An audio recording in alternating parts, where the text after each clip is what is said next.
This is augforums.com Real Talk, an unfiltered, independent perspective on Acumatica Cloud ERP. My name is Tim Rodman, and I want to mention 3 things in this pre-recorded intro before we get started. First, thank you to our sponsors. Our first sponsor is Paya.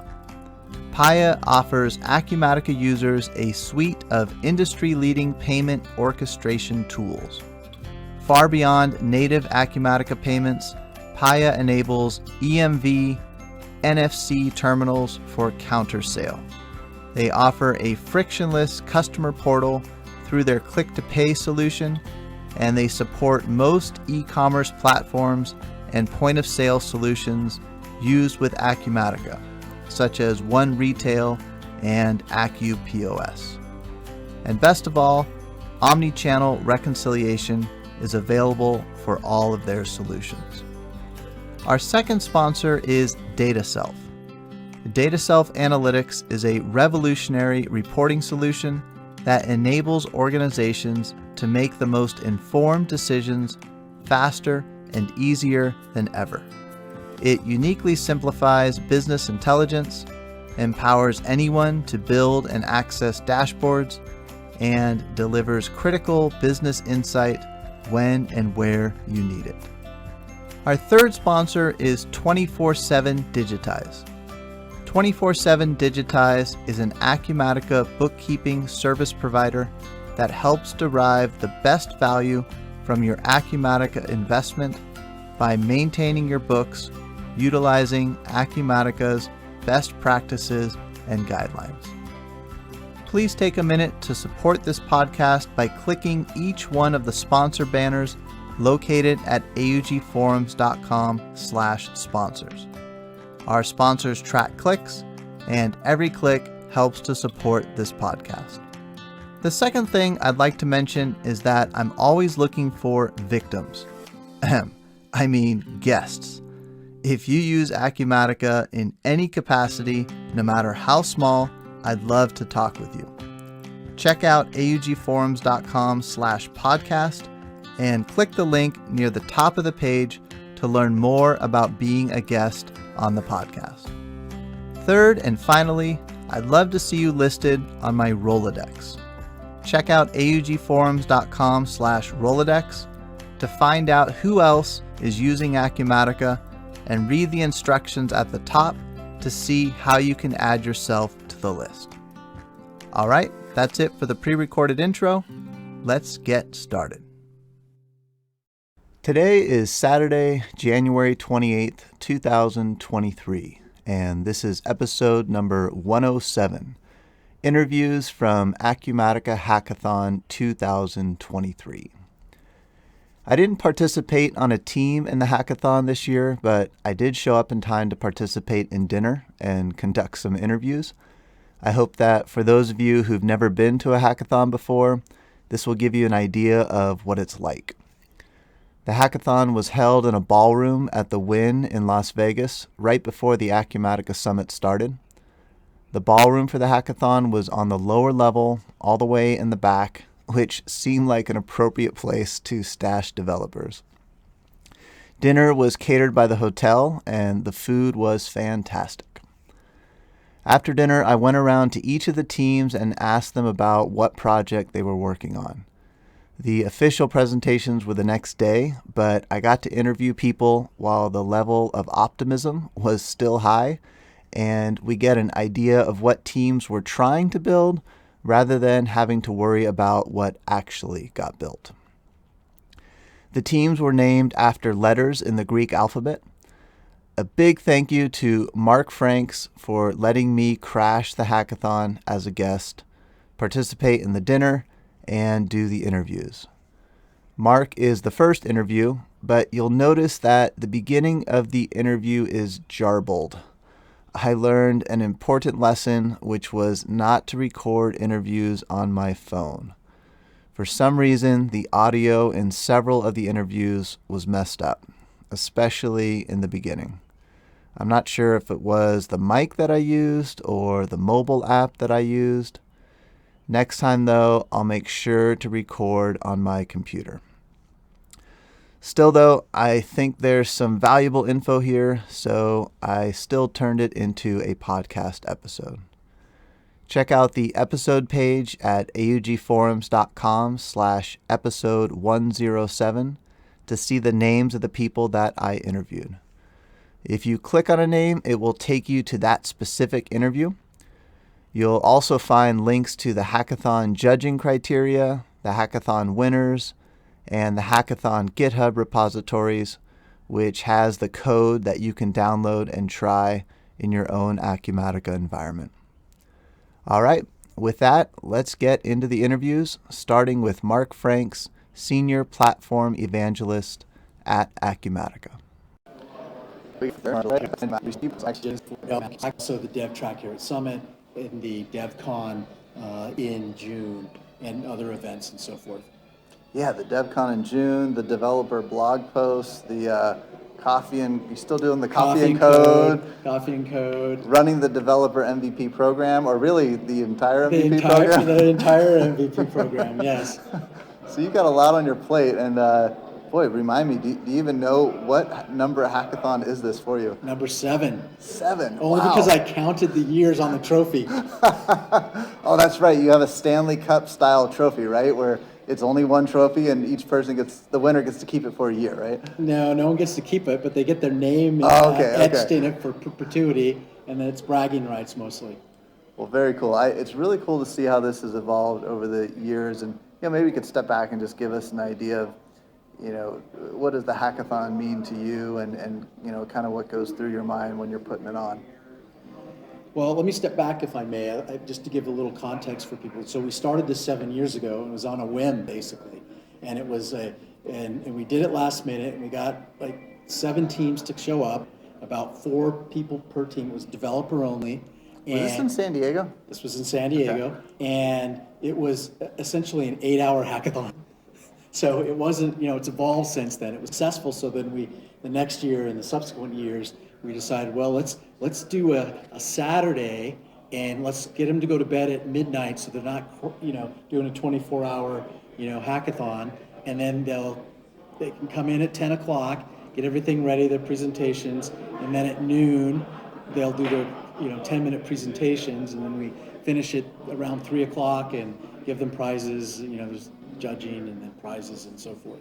So it's evolved a little bit, but the format's pretty much the same. The only thing that's changed over the years is I decided to have it 2 hours earlier. So at 2 o'clock in the afternoon, we started at noon today. Oh, that was a recent thing? Yes. Okay. So all the other years, we started at 2. Okay. Yeah, so people don't have to be up quite as late, at least is the theory, right? I think right, they still end up staying up late. Yeah, I still remember the reason you don't see Gabriel Michaud here is because he stayed up all night getting his ready, and then he had problems with his Mac compatibility presenting. So he was sweating on stage for like 15 minutes. So I don't think he ever wants to do a hackathon again. Because he runs a company now, and he's got a booth and everything else, and Yeah, that competitive drive, you can feel it here. Yes. Especially around this time at night. I mean, what time is it? It's about 10 o'clock, and you can really, people are pushing out because they want to win. Yep. And we actually have some people already left because, if they're from back east or Europe or something, and they've been up for 24 hours, so they'll get up early and help. So that kind of dynamic happens as well. So maybe tell about the judging. What's the criteria like? What are the judges looking for? And if someone wants to win, what should they focus on? Well, we have like 5 different criteria that we cover, and I can't think of them off the top of my head right now. But so let's see if I can do it. So there's technical complexity, essentially. That's not the name of it, but basically, and then we have creativity, completeness. And there's a couple more. So what you want to do is you want to go back, have me read it, and cut this out and insert it probably. Yeah, if I get that fancy, maybe will you have a blog post that has these on there? Yes. Okay, I'll drop that in the link to this episode. Yeah, because I can't remember. It's like especially this time of night. Yeah. Actually, just before we started this, you were publishing some blog posts, right? Yes, I promised someone I get their blog post published. They reminded me, so I spent the last couple hours getting that done. Well, great event. I think it's a cool combination of being both fun and productive. And also, you really take care of everyone. The dinner you had here was top notch, and the room's great. You even had a NBA basketball game playing to give some entertainment. I streamed that off my YouTube TV. Very cool. Well, great event. Seven in a row. And so we've done 7, and it kind of dipped during the pandemic, so we got the numbers back up now. So we have 82 people here. Last year it was 62. The year before that it was 49. So it's starting to come back up. Okay. And before COVID we hit 90. Okay. Right? So we're not quite pre-COVID numbers yet. Okay. So we had, at our peak, we had 14 teams. We have 12 here, between 6 and 7 per team. Okay. Right? So, this was, we kind of came back this year. I was a little worried, to be honest. And the quality of everyone, we really have a lot of, a nice mix of developers, but it's going to be interesting tomorrow to see, who's going to be able to pull ahead and win. Because there's a lot of talent here in this room. I've noticed that too. The quality keeps going up. I think you have a lot of repeat people, so they kind of get a feel of how this works, and they also, they've done it, right? So they get better at it every year. Yeah. Well, you had Brian's. You did this live with Brian Stevens last year, and it's funny because Brian will tell you, remind our listeners that if you were to ask most of these people, if we only could keep one event, what would it be? Probably 90% would say the hackathon. And Brian, he's funny because in his presentation that he's doing, we're doing tomorrow or Monday in our general session, we've decided to do the developer story. And so we're starting out with the ISV perspective, the developer story. We're going to do VAR and then user, right? The customer. And Brian's doing the customer. And what's funny is at the end of his, he says, hackathon, hackathon, hackathon. That's his message to everyone. Because it meant so much to him and a lot of people here. Because you have a chance to, learn from each other. You get to network, right? One of the things I try to sell to people is, why do you let all the business people have all the fun and networking with people? Developers need to network with each other as well. So this event is an awesome opportunity for developers to network with one another and make lifelong connections. And engineers in general, they're problem solvers. They hate asking for help, right? But when you get people together like this and they start having these relationships and trust, they don't mind asking their colleagues and stuff. So it helps them be more efficient, these events. They learn, and then they have people they can go to and trust that they can ask for help. So it's really a wonderful event, I think. And for next year, does someone have to be registered for the summit in order to attend the hackathon? Yeah, you have to register. Okay. I've had people ask me that. So you need to sign up for the summit. At least the day 1 and day 2 part of the summit, right? Yeah. You don't have to sign up for the training. No, you don't have to sign up for the training, but yeah. And then I was also wondering, it's probably too soon with it still getting back up, but even thinking back before the pandemic, any thought to do it twice a year, or is it sounds like your plate is full enough as it is? I say no. I would vote that no, because we do an internal hackathon as well. So so I'm responsible for that as well. Okay. So I help put on the internal hackathon, which happens in the fall. Okay. Right? And then we have all the summit stuff and this and that's and then I breathe. When I get back. You gotta do that. And then we have R1 launch in March, I believe, right? Yeah. And then in June we have the DevCon. So it's like we start all over again. And it's nice having that flavor throughout the year. And also, you probably wouldn't get as big of a turnout if you had it a couple times a year. Exactly. Yeah. Okay.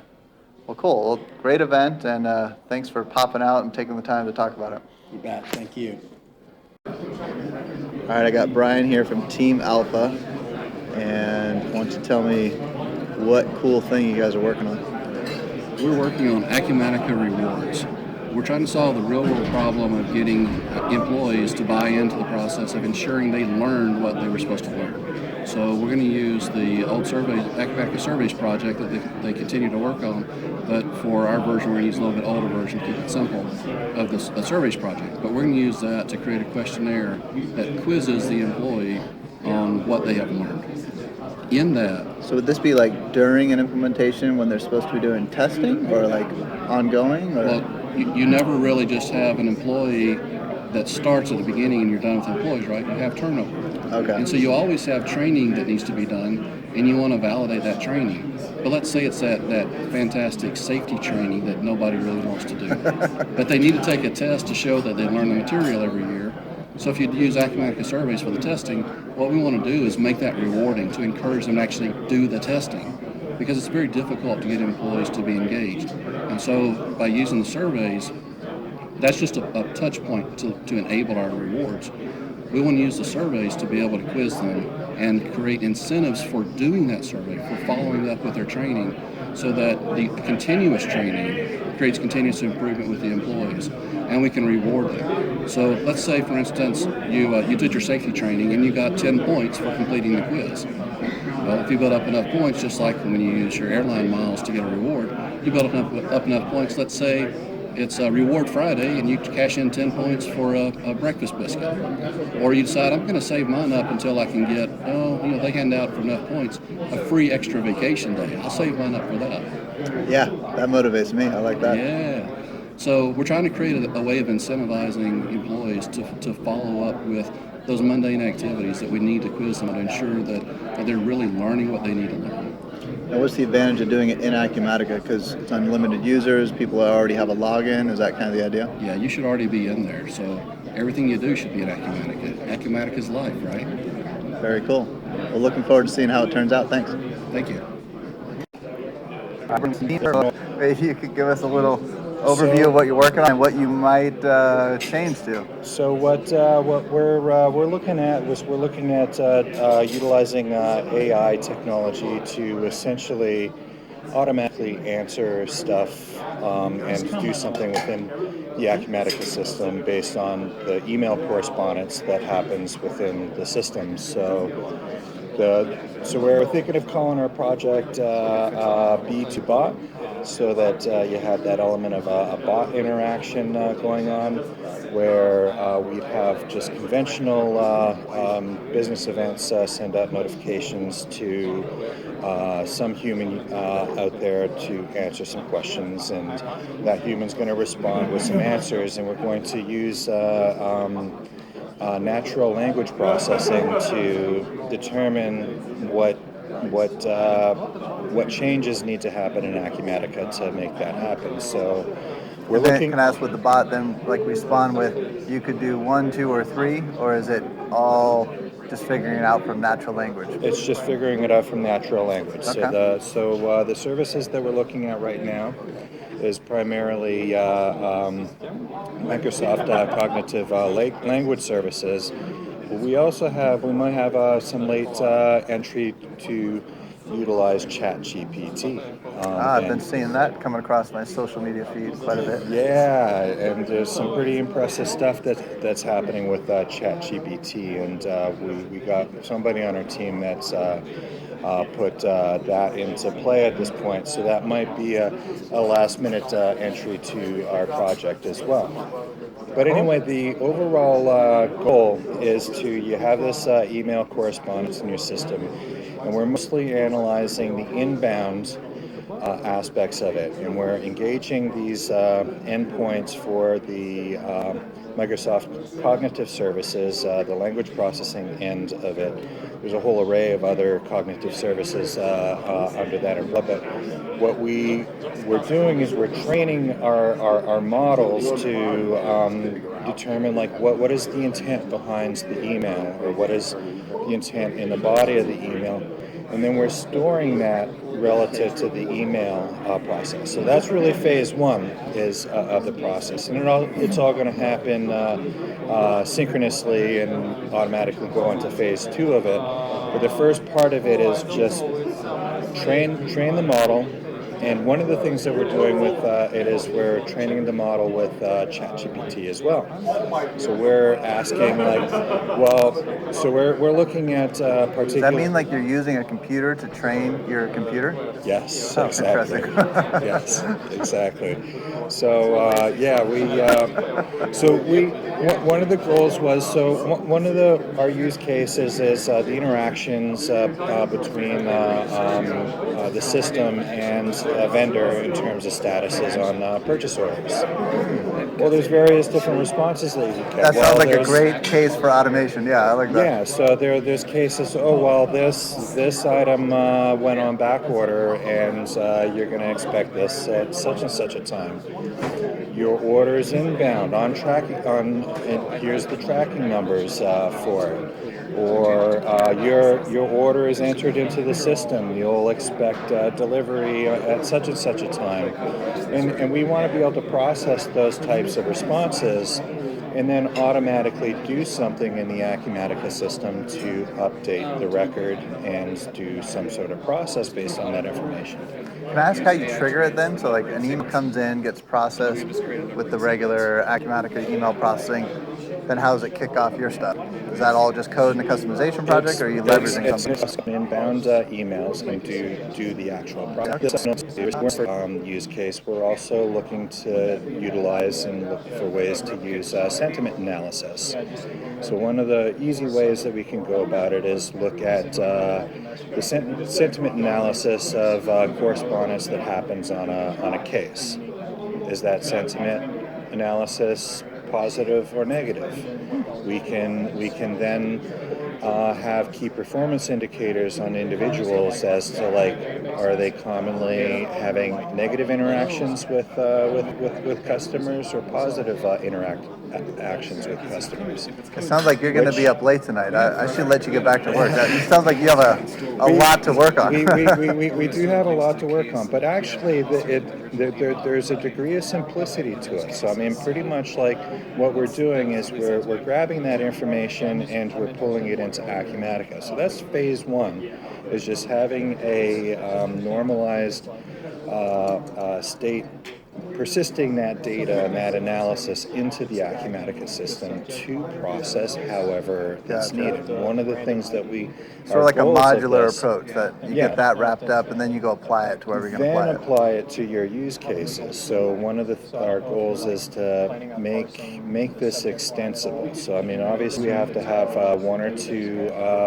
use cases on it and make those happen, but one of the things that we want to have a part of this is some sort of interface that can be applied where it can be used, the same framework is used to do other aspects. Like for example, there can be opportunities out there. If you have the correspondence on the opportunity being received into the system, you might be able to get sentiment analysis done on those opportunities to determine the confidence of whether or not that opportunity is going to move forward or not based on the sentiment analysis. Well, that sounds very interesting, and look forward to seeing it presented tomorrow. Yeah. Whatever you come up with, it'll be interesting. Yeah, and it's really interesting this last minute entry for ChatGPT and utilizing it because. Sorry, I interrupted that. I'll let you guys get back. No, it's that. all good. It's all good. Well, thanks for the opportunity to tell you all about this. And mum's the word for now. Let's. Don't worry. This won't publish till after tomorrow. Awesome. Good luck. Thank you very much. See ya. Applications and global search of content within document management. So from our side, when you upload document information, which classification would you like to apply that? Is it a contract? Is it a bill? Is it a whatever? So if you look at how does it know? Like some kind of AI involved here, or what's? How does no, it know? no, for once not AI. So effectively we do OCR recognition. And that would effectively just take the content of the documentation and then based on particular criteria on statistics will actually say, okay, fine, it's a contract base or whatever document. But one of the big things that we're really trying to focus on as well is that with the Acumatica Global Search, it's really amazing to always just, if you struggle something, you just type it in the search and then your records will appear. Mm-hmm. Now imagine you can do that with the same with the documentation. So of one of the shipments that one of your suppliers have sent you, you don't know the invoice and you don't know really under which name they were registered. So where do you go is you go to the supplier, to the global search, fill out information, and the system will automatically read the documents that was uploaded and provide you, say, listen, it's actually sitting on shipment 123. Here's the document. That document is associated with bill 156 that you already have captured. What else do you need? So out of the box, I can do a global search and it will search the file names for attachments. It sounds like you're talking about it would actually search the file contents because you're going to pull that out with OCR and that's going to be available in the regular global search window? That's the aim, yes. Okay. Well, I love it at this point in the hackathon because we get to talk about what you want it to be. We're not worried about if it actually happens or not. That sounds cool. Thanks. Yeah. So let's hope by tomorrow we'll be able to crash that. Also, like, I'm just looking at here. What we also have done is, apart from just the global search, if you also look at your SharePoint and your Outbox and all those things, you've got this whole folder search, and you can always go and find your documentation around from a folder perspective. So what we also want to do is we're going to create generic inquiries that will associate particular projects with their documentation. So you don't have to go to a particular project to find that project's documentation. You go to your documentation screen and you ask, okay, fine, for which project do I want to filter, or do I just want to type in something to look at a document that I don't know have been saved somewhere on the system. I like that. So similar idea to the global search, except now it's a little more targeted. I know I'm searching projects. I might not know what project it is, but I'm searching across all the projects. Exactly. Cool. So yeah, that's us. Well, cool. Good luck tomorrow. Thanks, Tim. All right, I got Stefan here from Team Epsilon, and maybe you can tell us what you're working on or what you hope to do and have finished by tomorrow. Yeah, so we're working on a project to keep the history of publishing because for many consultants, Yeah. you want to know who published this, who unpublished that, and you never have this history. And so we thought that would be a very valuable thing to have. So we're actually going to capture the publishing events and save the information of who did what and what they unpublished or published. So that's both publishing and unpublishing. Yes, exactly. So if I unpublish and delete it and Acumatica is no longer aware, you might have a record of that. Yeah, we will. I like Yes. that. Okay. So Very cool. Any other like finer details? I mean, that's cool Well, enough, I of think. course, but yeah, give me so- some of the details around it. Well, we're going to have a screen, obviously, to show the history and the details of it.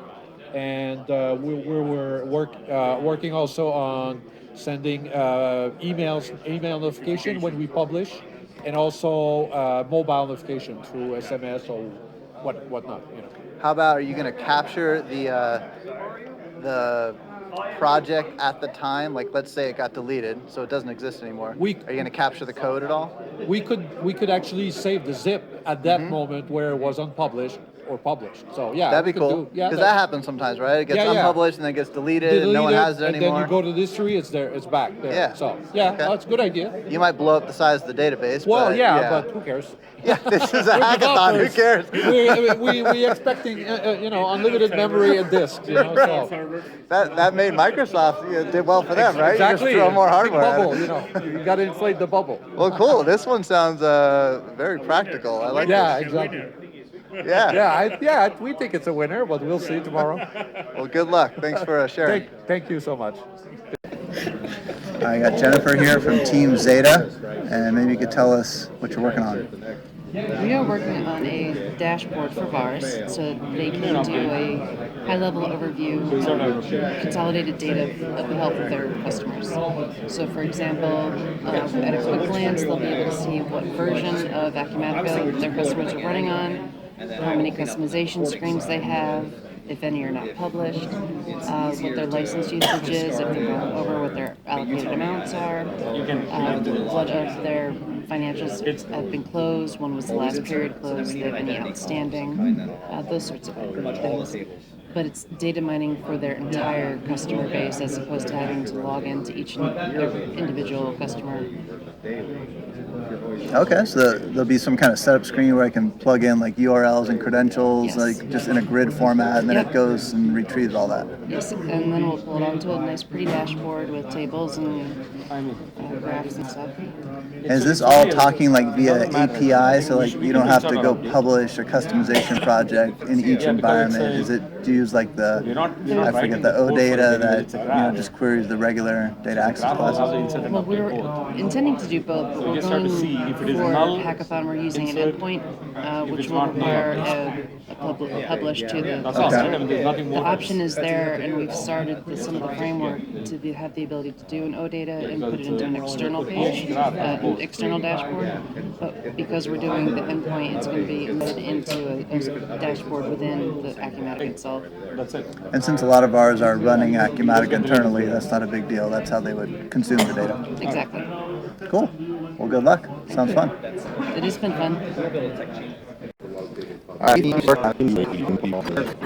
This, just human language, however they want to phrase them, asking questions about sales orders, or they chat with a bot, and again in human language, asking questions however they want to ask them.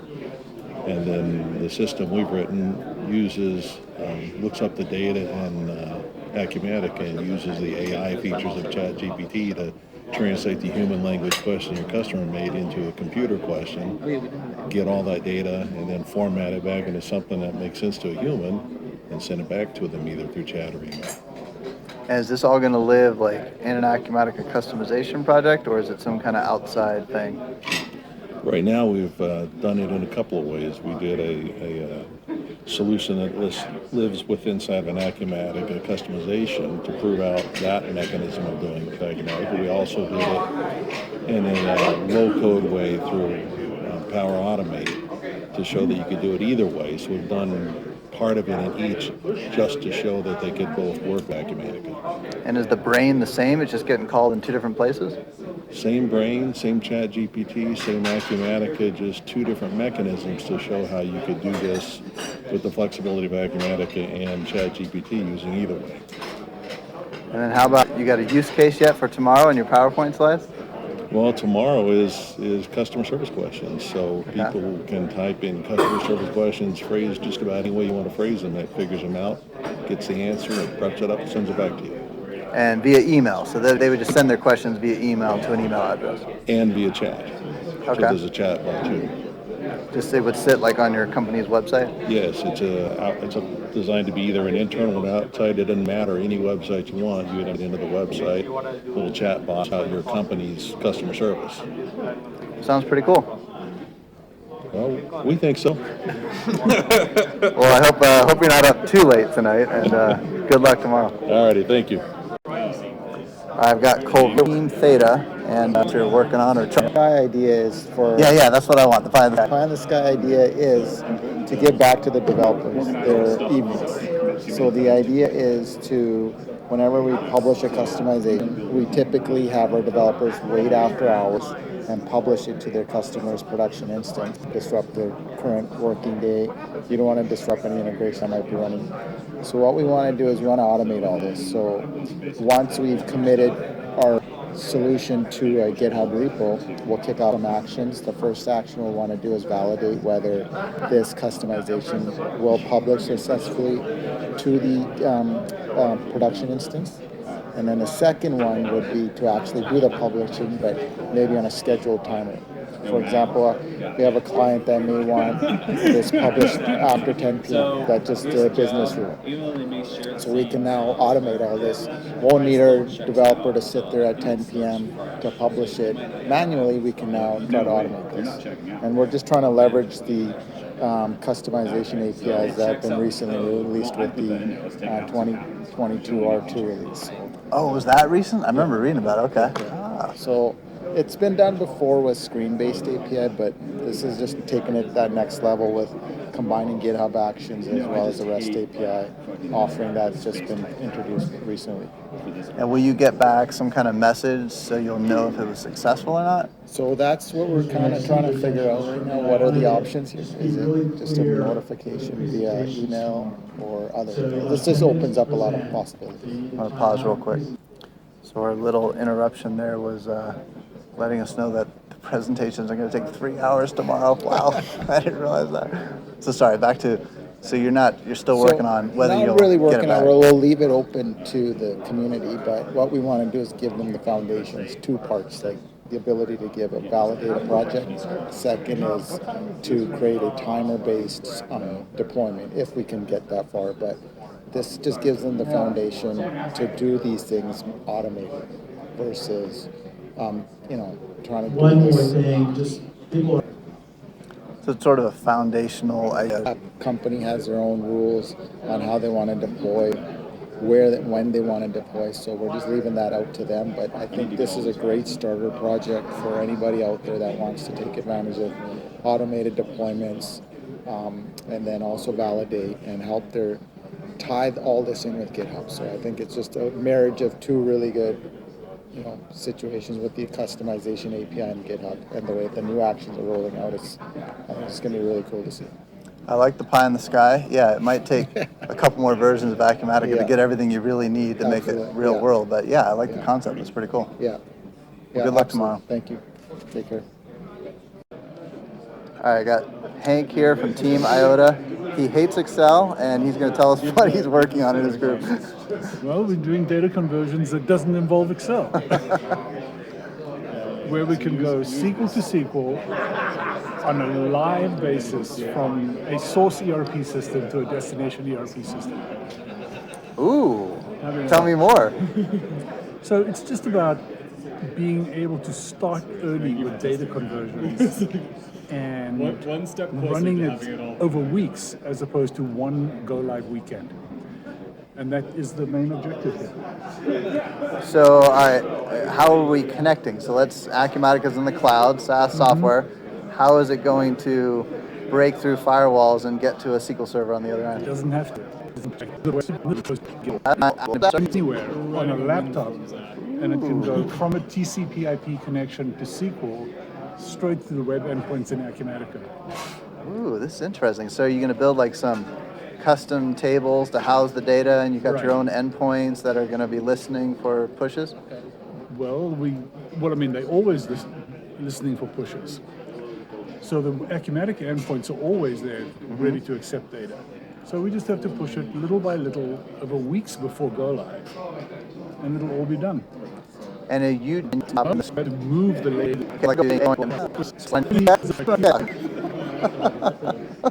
This sounds really cool. I like the practicality of it. It's a Windows app, and everyone wants better SQL access. That sounds pretty cool. That's what we're doing, yeah. And just for the record, you hate Excel. I hate Excel. Well, thanks for participating, and good luck tomorrow. Thank you. It's too many numbers. All right, I've got John here from Team Kappa, and John, what are you working on over here? So we're working on an integration with PipeDream. And PipeDream is basically like a platform to simplify API interactions. So basically it can roll up different APIs and combine them together and make it really easy for them to talk to each other. So we're demonstrating that. Would you call that middleware? It's middleware, but we're demonstrating it with some like practical use cases. So for example, basically we're gonna ask the audience to all text us to a number. We'll then be able to collect all of their text message, all their cell phone numbers basically. We can then text them back. We're gonna push back a text with ChatGPT and allow them to sort of talk back and forth with us. And then we can also, we can ask them additional questions, get lead generation from them about who they are. And then we can store that all directly into Acumatica automatically as different leads. So that's what we're demonstrating. So we're going to take all the data from the whole room and store them all as leads in Acumatica as part of that workflow. So it's going to be automatic. And then is SMS like your main way? It's not limited to SMS. We do emails. We do all kinds of things with this.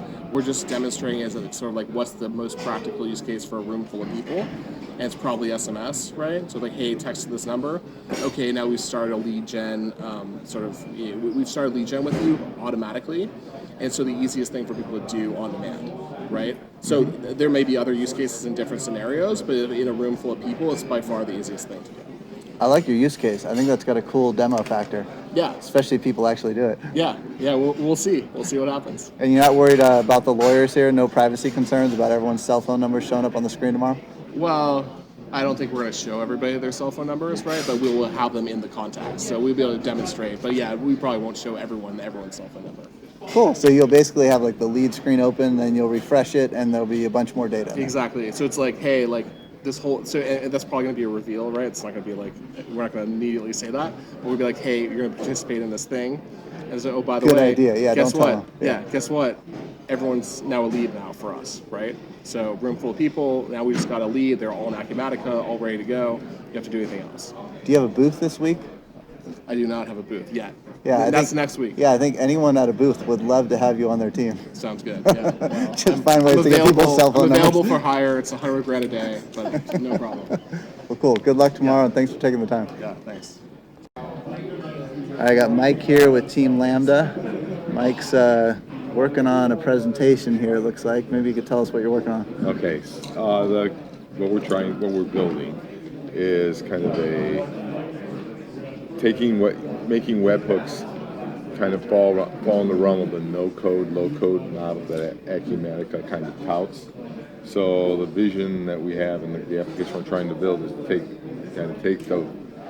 wrap the webhook, the coding of the webhook into a package. So realistically, an end user could point the webhook to a URL, configure certain parameters in it, and that would then allow the provider to push the data into Acumatica, and we would use it with an import scenario to bring it into whatever, say sales orders, inventory, purchase orders, freight information, things like that. So what happens now is, right, if you have to do a webhook, a developer has to come in and actually build the entire thing in code, create the entire DLL. Or we're trying. Yeah, so I've never used one. So normally you would talk to a webhook through code only. Right. Okay. So what we're trying to do is develop the one end for the user to actually configure, and the first part of the mile, someone would get the information for the webhook and connect to the interface, but the rest of that development that usually takes place would already have been done. Is this for data coming in only? If I remember if I'm correct, right, it's a pull, basically. Okay. Not a push. And so someone would set this up inside Acumatica, or it's like an outside brain? No, we're using the Acumatica webhook functionality, and we're putting it into the product itself. So the app though that you're building, it's going to live inside of Acumatica, yes. Or it's going to? No, it's going to be inside of Acumatica. Okay, interesting. We're creating a configuration screen, a preference screen, for lack of a better term, and then the rest of it's pretty much utilizing the import screen for the mapping piece. This sounds ambitious. No, that guy over there is pretty much holding his head for a reason. Well, I like the idea. Whether you pull it off or not is another question, but I think you definitely get good points for the idea. I hope you're not up too late tonight.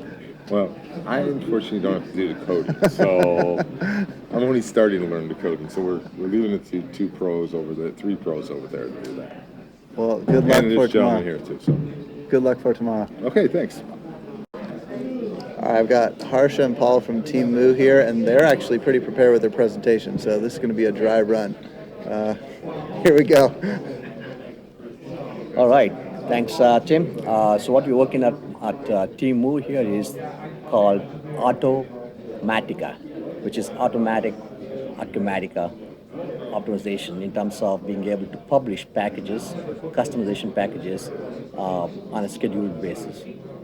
So thereby, if I was the ISV or if I was a partner or a developer, I don't have to wait till 7 p.m. or 9 p.m.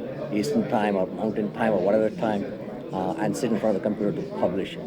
Instead, I could put it on a scheduler and walk away. And whatever happens to it, we get notified, and we can really reach out to all the developers in real time, let them know what the issue was. So it really saves time. Time is money, and that's what we're after. That is a pain when you have to stay up, or you have to work after 10 o'clock at night just to publish your customization project. Well, Paul really hates that, and we're trying to make his life easy. So, Paul, what do you think? I got a family to worry about after I finish with my family, then I'm enjoying my night, and it's 10 p.m., and I'm like, oh my gosh, I was supposed to publish that customization, but I'm out of the house, I won't get back till midnight, don't worry, I'll remember when I get home. And I've had this moment many a time when I get home, wake up the next morning and go, oh, right, I forgot to publish that customization package. So now I have to lower my head and go to my manager and say, I'm sorry, I just lost an entire day of development because I didn't get to test that customization package in our live environment. I just forgot at 11 p.m. when I was supposed to be publishing that.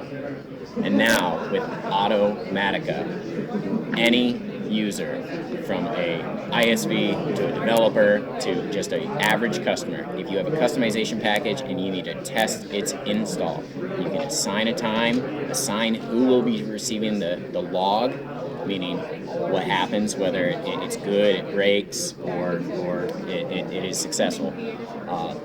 And after the customization is published, everyone will get an email with the results in real time. And now I don't have to stay up till 2 a.m. So let's talk about if it fails. So, let's say it fails. How do you roll back? I mean, what happens? Because you're asleep. I mean, how do you intervene? Right. So when the public packages are published, right? So you can have only two statuses: success or a failure. So success, everybody can sleep. Failure, at least we can notify the developers via email with a trace as to which package failed. So let's say if I had 5 packages, right? 2 are from ISVs, which could be SPS Commerce or eBase or InfoSourcing's Print Shop or e-signature. Another one could be a customization done by customer itself. So now every package has a package owner information, which is nothing but the Acumatica contacts. So we assign the package and the contact number of people that they need to be notified. So on a failure, it sends out an email to them saying this failed. Here's the trace. Here's the here's the code that you need to troubleshoot. So by morning, probably they'll have the next build ready to be pushed out. So in the meantime, let's say it takes them half a day to get that next build. Does it roll back automatically? Yeah. So that's part of the nature of customization projects. If I have 5 customization projects and I am trying to publish all 5 at the same time, if one of them fails, none of them will install. And so that's just the nature of the customization projects. SM204505 screen within Acumatica, that's a default feature with right now. So you're not worried about a failure affecting the live environment? Correct. And where does the brain for this, like how does what's triggering the schedule? Is this sitting somehow in Acumatica or out in the cloud somewhere? Yeah, so it's we're gonna use everything in Acumatica. So it's a single source of truth. We don't want to go to any other system. So we made use of the Acumatica scheduler that's built in, right? We're utilizing the same so that the administrator is not learning something new, right? So you can schedule right away on a processing screen. That's tied to a mailing list, and the mailing list has all the information to which contact, who is the package owner, and whom to send to. So that automates everything built into the system. You don't have to go anywhere. And the actual brains are running off of the Acumatica's REST API.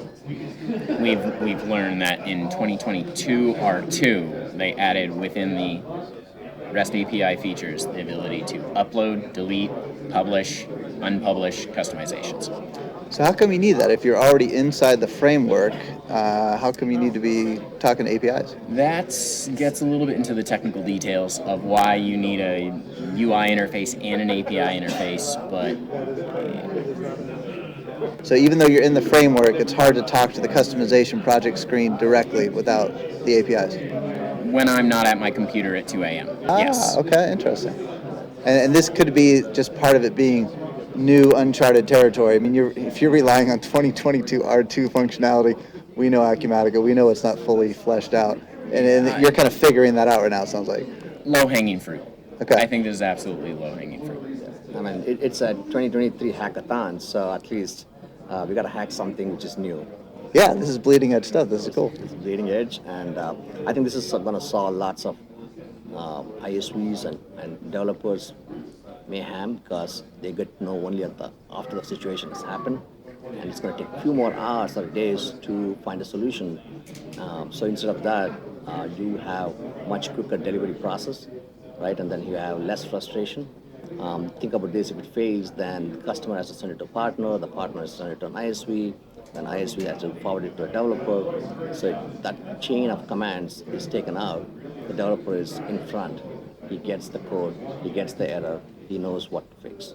Yeah, and to me the biggest one is you have less developer turnover because they don't have to stay up as late as they used to, right? I've been that developer many a time. Do you have any type of validation functionality in here? The core validation actually takes place. That's Acumatica's default code. We're not modifying any of the code of the actual publishing of the customizations. We are just triggering the publish of the customizations through the API. And so if it fails at publish time, then it's not going to... Yeah. That's your validation right there. Right. Yeah, well, that's nice. Yeah, you don't have to build any additional brain in there. I like to hope any developer has his own development environment that he has tested this on. Sure. That he has run Sure. all of the packages through before going to the live environment. But I am absolutely guilty for crashing production at least once in the last year. So we Which almost is not missed a lot. Once in the last year. This really is mostly just a nuisance, right? It's like, why do I have to be up after 10 o'clock at night working? I'm pretty sure this thing's going to be successful. I just need it to be automated, and that's what you're doing here. Yeah, and this is more like instant gratification, right? So I don't have to wait and get things done on a scheduled basis. We see the scheduler across, we see the processing screen across in Acumatica for you to scale. So why not use that for our own benefit? Build smarter, right, rather than working harder. So that's what we're after, and utilizing every tool that's there in Acumatica's framework for our advantage, and making our customers, developers, partners, ISVs happy. It's still amazing that this hasn't been a feature sooner.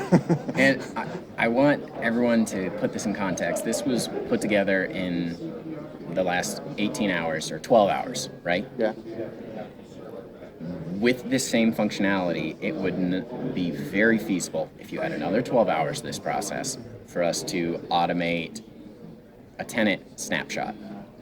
To automate, I no longer have to actually lock everyone out at 11 p.m., take a copy of the snapshot, download that copy, upload it to whoever our secure drive is.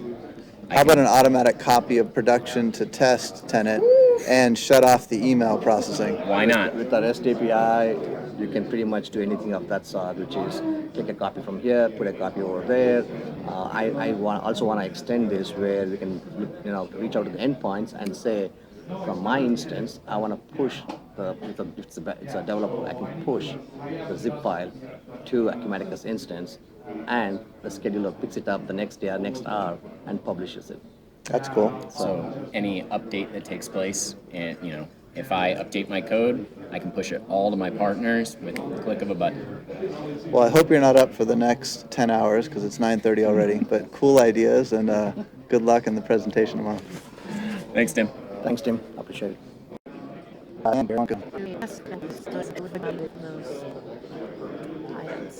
Okay, interesting. So you would have, it's like process shipments?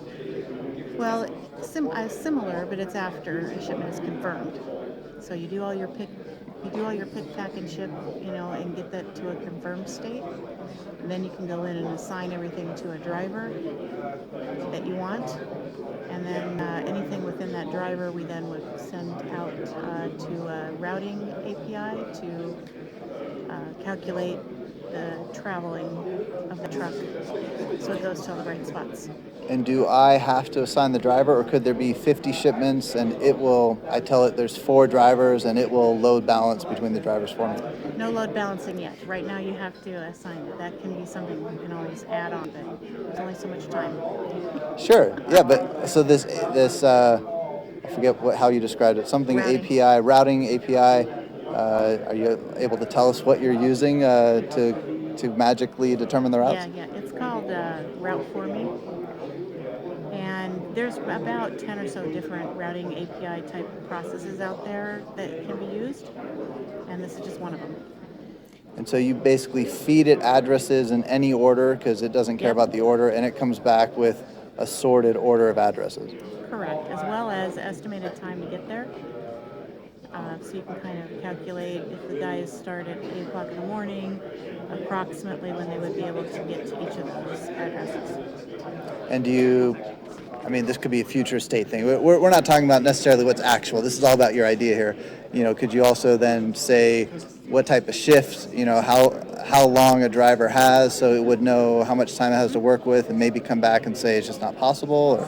That's correct. You can do all of those things.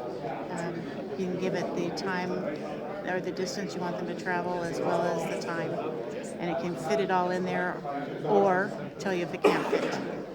Cool. I like that. And I guess when I was thinking process shipments, well, I guess what I was thinking is that you have one shipment. Each record in the grid is one shipment. Is that the way you're building it? Yeah, that's exactly correct.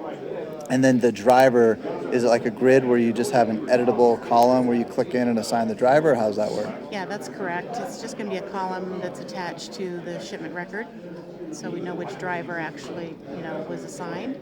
And then the nice thing about it is, and it's an extension, is we could have the mobile app where you can have the list of those shipments for that driver, and as he delivers them, he can do an action to say it's delivered now. You think that might make it into the presentation tomorrow? Not a chance. Yeah, that would be pretty ambitious. Sounds like a cool use case, and good luck tomorrow. All right, thank you. All right, well, that's it for now. We'll catch you on the next episode of AUGforums.com Real Talk. Thanks for listening, and take care.